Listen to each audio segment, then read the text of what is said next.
आज हम सुनेंगे गणगौर तीज की व्रत कथा। इस व्रत कथा को सुनने से अखंड सौभाग्य की प्राप्ति होती है। एक बार भगवान शंकर तथा माता पार्वती नारद जी के साथ भ्रमण को निकले। चलते चलते वे चैत्र शुक्ल द्वितीया के दिन एक गांव में पहुंच गए। उनके आगमन का समाचार सुनकर गांव की श्रेष्ठ कुलीन स्त्रियां उनके स्वागत के लिए स्वादिष्ट भोजन बनाने लगी। भोजन बनाते बनाते उन्हें काफ़ी विलम्ब हो गया, किंतु साधारण कुल की स्त्रियां श्रेष्ठ कुल की स्त्रियों से पहले ही थाली में हल्दी तथा अक्षत लेकर पूजन हेतु पहुंच गईं। पार्वती जी ने उनके पूजा भाव को स्वीकार करके सारा सुहाग रस उन पर छिड़क दिया।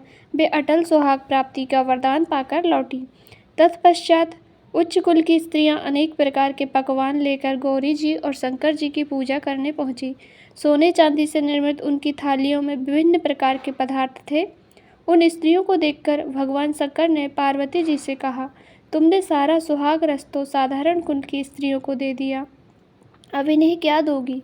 पार्वती जी ने उत्तर दिया, प्राणनाथ, आप इसकी चिंता मत कीजिए। उन स्त्रियों को मैंने केवल ऊपरी पदार्थों से बना रस दिया है, इसलिए उनका रस धोती से रहेगा, परंतु मैं इन उच्च कुल की स्त्रियों को अपनी उंगली चीरकर अपने रक्त का सुहाग रस दूंगी। यह सुहाग रस जिसके भाग्य में पड़ेगा वह तन मन से मुझ जैसी अखंड सौभाग्यवती हो जाएगी। जब स्त्रियों ने पूजन समाप्त कर दिया तब पार्वती जी ने अपनी उंगली चीरकर उन पर छिड़क दी। जिस पर जैसा छींटा पड़ा उसने वैसा ही सुहाग पा लिया।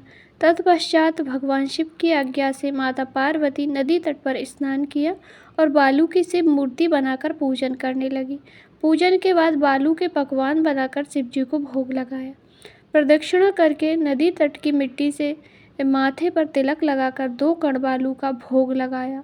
इतना सब करते करते पार्वती जी को काफ़ी समय लग गया।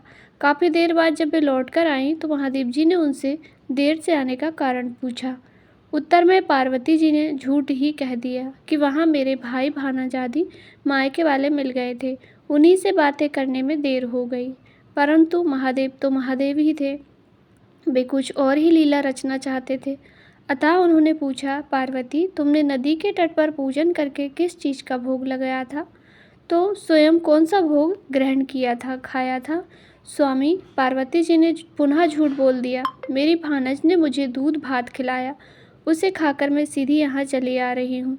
यह सुनकर शिवजी भी दूध भात खाने की लालच में नदी तट की ओर चल दिए।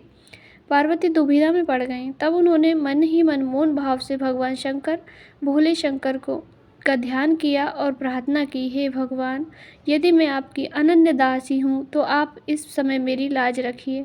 यह प्रार्थना करती हुई पार्वती जी भगवान शिव के पीछे पीछे चलती रही।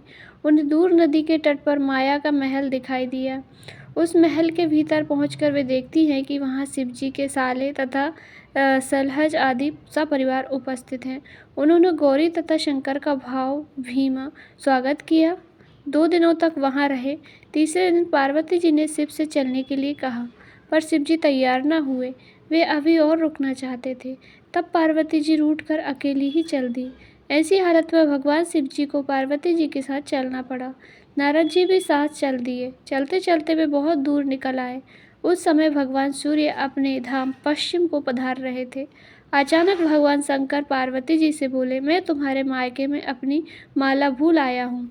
माता पार्वती ने कहा, ठीक है, मैं लेकर आती हूँ, और जाने को तत्पर हो गई। परंतु भगवान ने उन्हें जाने की आज्ञा ना दी और इस कार्य के लिए ब्रह्मपुत्र नारद जी को भेज दिया। परंतु वहां पहुंचने पर नारद जी को कोई महल नजर न आया। वहां तो दूर तक ही जंगल था जिसमें हिंसक पशु विचर रहे थे। नारद जी वहां भटकने लगे और सोचने लगे कि कहीं वे किसी गलत स्थान पर तो नहीं आ गए। मगर सहसा ही बिजली चमकी और नारद जी को शिव जी की माला एक पेड़ पर टंगी हुई दिखाई दी। नारद जी ने माला उतार ली और शिव जी के पास पहुंचकर वहां का हाल बताया। शिव जी ने हंसकर कहा, नारद, यह सब पार्वती की ही लीला है। इस पर पार्वती जी बोली, मैं किस योग्य हूँ? तब नारद जी ने सिर झुकाकर कहा, माता, आप पतिव्रता में सर्वश्रेष्ठ हैं, आप सौभाग्यवती समाज में आदि शक्ति हैं। यह सब आपके पतिव्रत का ही प्रभाव है। संसार की स्त्रियां आपके नाम स्मरण मात्र से ही अटल सौभाग्य प्राप्त कर सकती हैं और समस्त सिद्धियों को बना तथा मिटा सकती हैं। तब आपके लिए यह कार्य कौन सी बड़ी बात है। महामाये गोपनीय पूजन अधिक शक्तिशाली तथा सार्थक होता है। आपकी भावना तथा चमत्कारपूर्ण शक्ति को देखकर मुझे बहुत प्रसन्नता हुई। मैं आशीर्वाद रूप में कहता हूँ कि जो स्त्री इस तरह गुप्त रूप से पति का पूजन करके मंगल कामना करेगी, उन्हें महादेव जी की कृपा से दीर्घ आयु वाले पति का संसर्ग मिलेगा। उनके पति की आयु दीर्घ होगी और अखंड सौभाग्य प्राप्त होगा, अखंड सौभाग्यवती रहेगी। आज की हमारी गणगौर की कथा पूर्ण हुई। तगौरा माँ जगज्जनी आदि शक्ति भवानी सभी का अखंड सौभाग्य रखे। जय गौरी शंकर भगवान, जय गणगौर।